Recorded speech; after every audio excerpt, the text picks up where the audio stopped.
In this lesson, I'm going to show you how to use the image vectorizer and some of its tools that can prepare an image before you trace it, and then what tools to apply to actually trace it.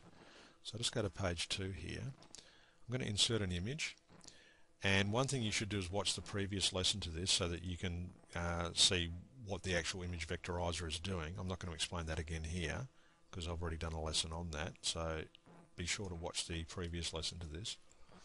Now I've just loaded in this image here. And to open up the image vectorizer, I can click here, or I can come down and click here when I've got an image selected. So I just click that button, and the image vectorizer loads up. And this is made up of, what size is the image? 498 by 640, so it's about a third of a megapixel. So it's quite a small image. There's not a lot of detail here to work with, and it is a JPEG, so it's quite a challenge for any program to trace this nice and neatly. Now, the first thing to recognise is you've got a lot of tools on this module. There are tools all over the place, and it can be a little bit overwhelming. What I want to show you here is that these tools up here and these tools down here are only about preparing the image to then be traced. So if your image is actually pretty good quality to begin with, and you really don't need to do much to it, you can basically ignore all these tools. They're really not that important. These tools here are view tools, and these are zoom in, zoom out, undo, redo, all vanilla type standard things. These tools are brilliant if you need them, but if you don't need them, you can ignore them. Over here we've got our trace settings, so we've got image correction. Now image correction is basically some automated tools. You can see it says autofix colored logo, so it's already detected this is a colored logo on its own. I haven't set that, so it will do that for you. And you've got some sort of generic tools here that you can select, click apply a few times, and it applies it to the image. So these are quick ways, rather than having to use these advanced tools. You can come over to these tools here and just use sort of standard tools to quickly prepare the image. Once you've prepared the image, you can come to the trace options.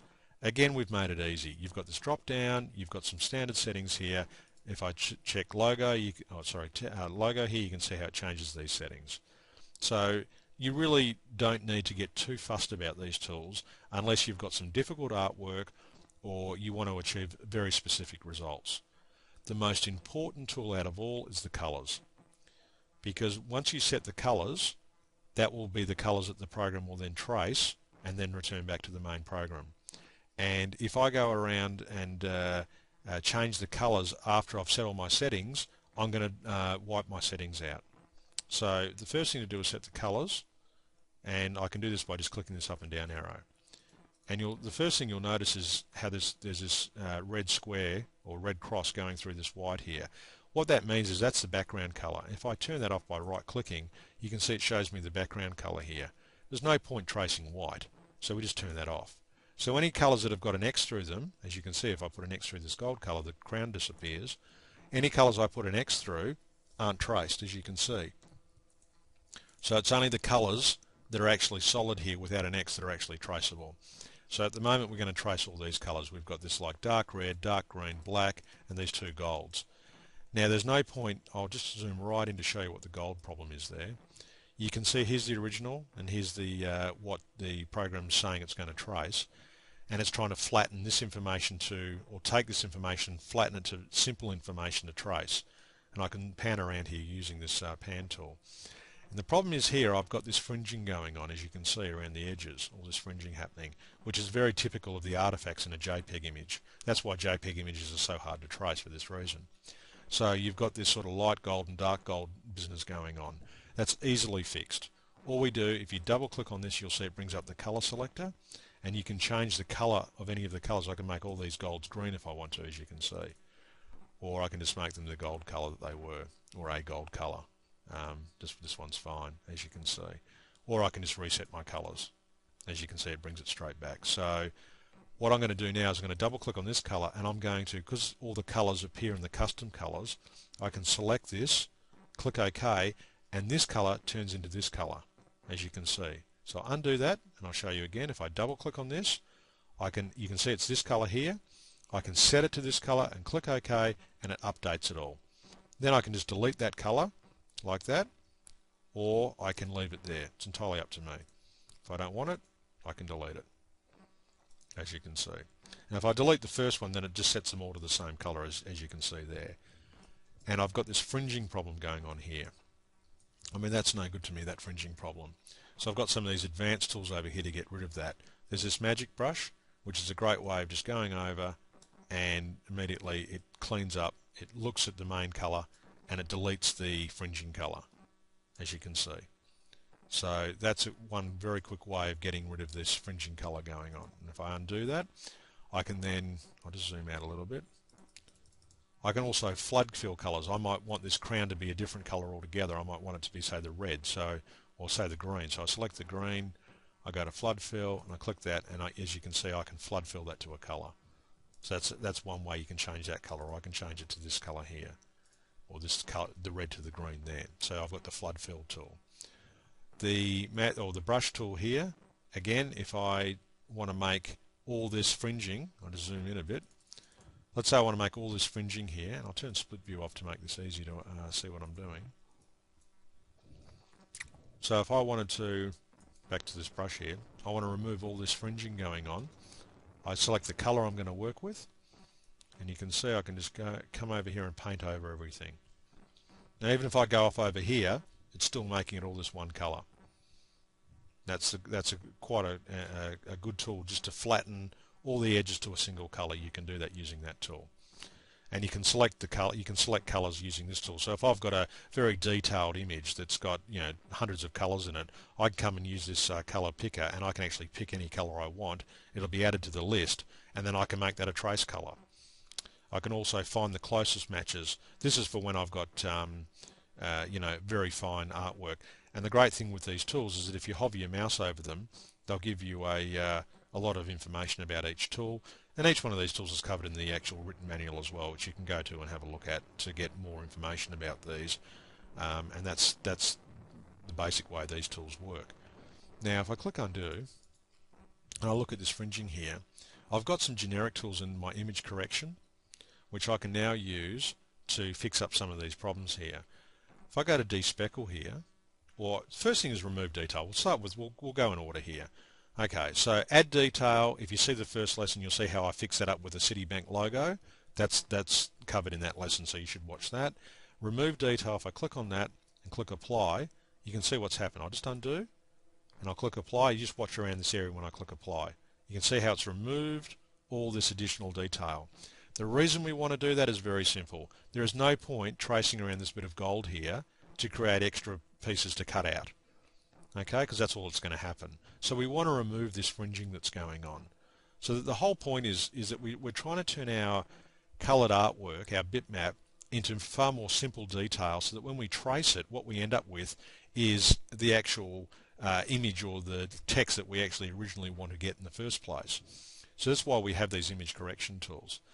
So another way of removing detail, if I go back to remove detail, if I keep clicking apply, you can see it keeps applying remove detail, and eventually it'll remove all of it. So I can undo that a couple of times. I want to show you some other things you can do. You can use this despeckle tool. So the first despeckle, there's 3 levels, small, medium and large. We'll look for very small detail. If I click apply, you can see, and I'll just go on, I'll apply again, sorry. It's actually removing all this small detail here. So I go to medium, and you can see it removes all this detail. And if I go to large, it'll start removing lots more detail.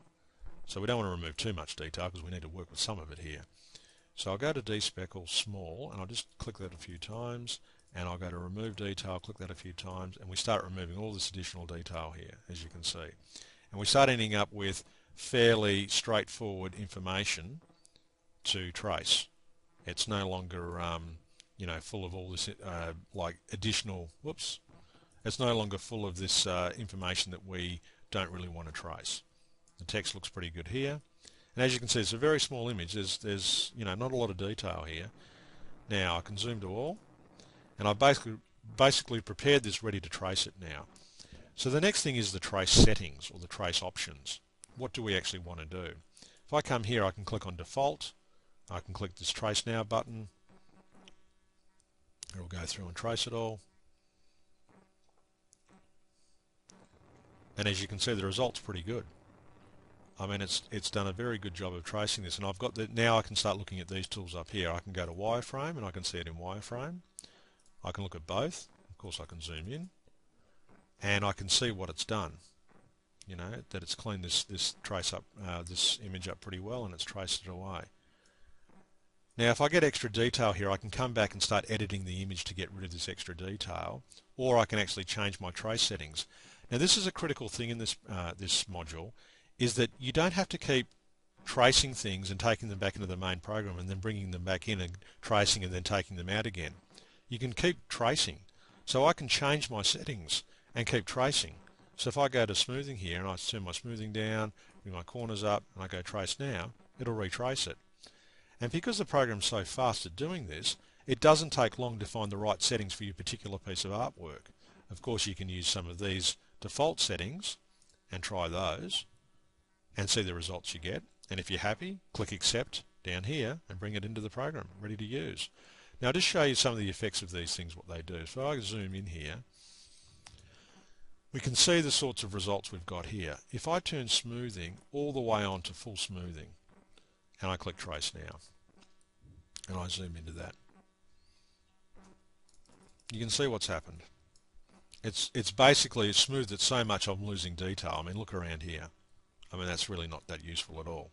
Okay, so that's an issue there, that obviously you don't want too much smoothing. If I turn smoothing right off and click trace, you'll find that I'll have sharp corners all over the place. And again, you know, depending on my artwork, I might not want that. You know, it's quite rough and ready. So it's always a compromise between these settings. But you'll find what those, I mean, if you set it on logo, you'll see what the default settings are. Again, if I turn my corners right off and go trace now, and once that's traced, I zoom in. Okay, you can see there's just no corners happening here. It's just all rounded off. If I turn my corners all the way to on and trace now, wait for it to load that up, and I zoom into that, you can see here now I've got lots of sharp corners. So it's a balancing act between smoothing and corners and the level of detail to retain. So if I turn that down like that and just leave everything else fairly normal and click trace now, it'll actually, what it does is it starts, you'll see how those things on the corners of the, on the tips, see how it's actually starting to ignore these extra bits of gold that were around the tips here. And it's actually ignored this piece altogether, as you can see, because I've turned the level of detail to retain much lower. So it's important to realise that there's a compromise between all of these. By increasing smoothing, you get one effect. By decreasing corners, you get another effect. And that's why we've got some of these default settings for you. If I go to text or to default, these will set these settings here. And, you know, I can fiddle around with this forever and a day. And keep trying and changing things so that I can finally get the result I'm looking for. Of course, once you've used this module a few times, you very quickly work out what settings are quite appropriate, and you can just use the default setting, which, look, 9 times out of 10 it will actually suit the image. So once you're happy with that and you've got what you're looking for, you click accept. It loads it into the program. If I go to wireframe view, you can see that that's ready to cut. I can zoom in and zoom down, and I can clean any of this up using the curve tools, you know, by going to node edit mode and cleaning these curves up if I really need to.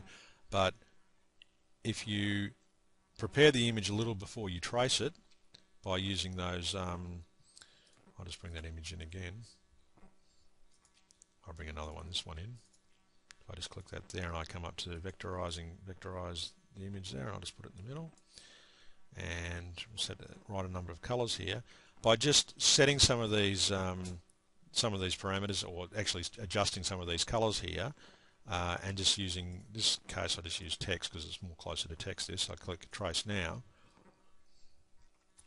By just preparing the image just a little bit, you can make your life very easy. I click accept, and you know, more often than not, unless the artwork is very, very poor quality artwork, and more often than not it will come in good enough to use straight away.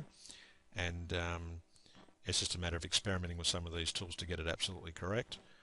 And that's the image vectorizer. Powerful tool, lots of tools. I suggest you go into the written manual and just go through some of those more advanced concepts and tools. I can't cover everything in great detail in one of these lessons. This is already up to 15 minutes. But that certainly gives you a good rundown of where and how to load the program and what some of those tools do, and spend some time experimenting with them. And that's the end of this lesson.